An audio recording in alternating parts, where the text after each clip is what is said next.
एक भारतीय नर्स जो यमन में मरीजों की सेवा कर रही थी, आज उसी देश में अपनी फांसी का इंतजार कर रही है। नाम है निमिषा प्रिया।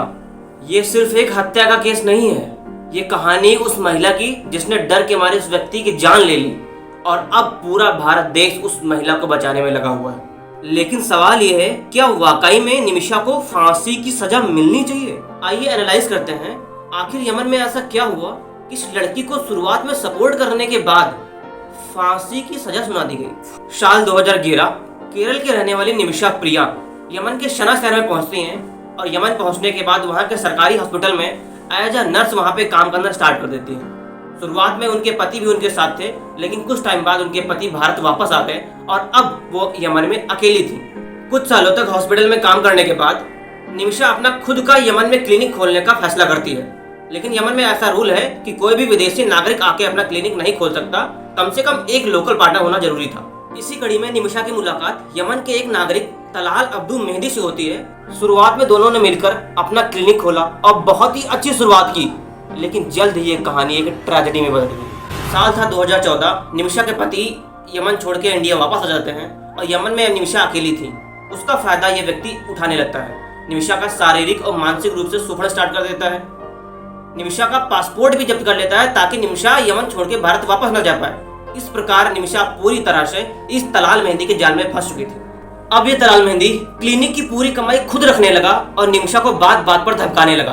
फिर ये सिलसिला आगे बढ़ता है और टाइम आता है जुलाई 2017।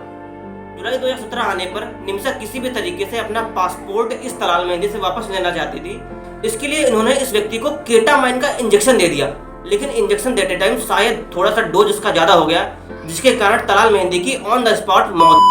इस इंसिडेंट से निमिषा प्रिया घबरा जाती है और अपने एक अन्य सहयोगी पार्टनर के साथ मिलकर डेड बॉडी के टुकड़े करती है और एक नीली पानी की टंकी में फेंक देती है। यमन की पुलिस जल्द ही इनको गिरफ्तार कर लेती है और पूरे यमन में यह मामला सनसनी बन जाता है और फिर पुलिस इनको 2017 में यमन की जेल में भी बंद कर देती है।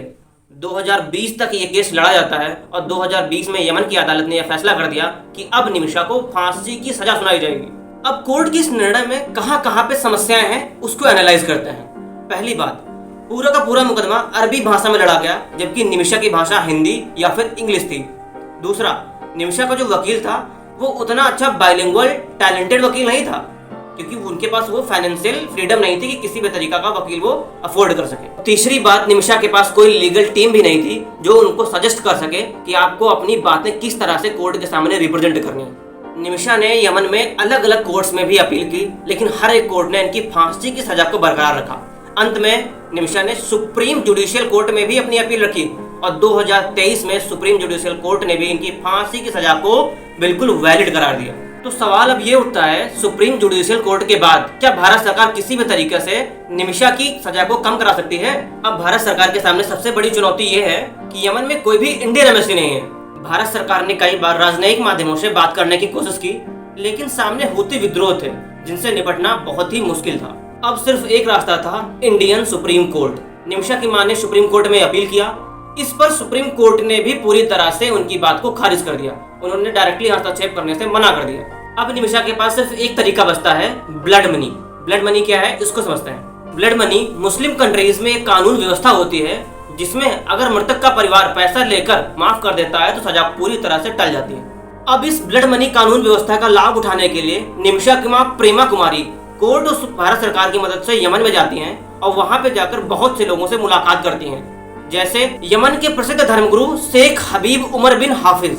हूती नेता जो निमिषा के खिलाफ केस लड़ रहे थे, उनके साथ अब ब्लड मनी की भी बातचीत शुरू हो गई है। निमिषा प्रिया को बचाने के लिए एक एनजीओ जो शुरुआत से काम कर रहा है, सेव निमिषा प्रिया इंटरनेशनल एक्शन काउंसिल ने क्राउड फंडिंग से 8 करोड़ से भी ज्यादा रुपए इकट्ठा कर लिए हैं, जो कि रुपए उस मृतक के परिवार को दिए जाएंगे ताकि वो उनकी सजा को माफ कर दें। मां की इस पहल ने निमिषा की फांसी जो कि 16 जुलाई 2025 को होने वाली थी, उसको पोस्टपोन कर दिया गया है। अगर हूती नेताओं द्वारा इस ब्लड मनी को एक्सेप्ट कर लिया जाता है, तब तो निमिषा प्रिया को बचाया जा सकता है, वरना किसी भी दिन इनको फांसी दी जा सकती है।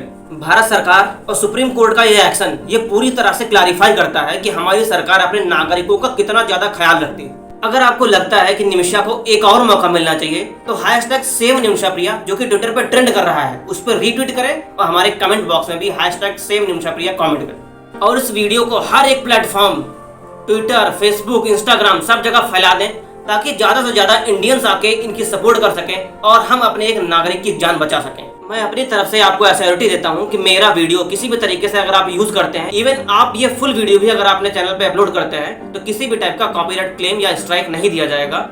प्लीज इस मुहिम में शामिल हो और हमारे देश की बेटी को बचाने में हमारा सपोर्ट करें।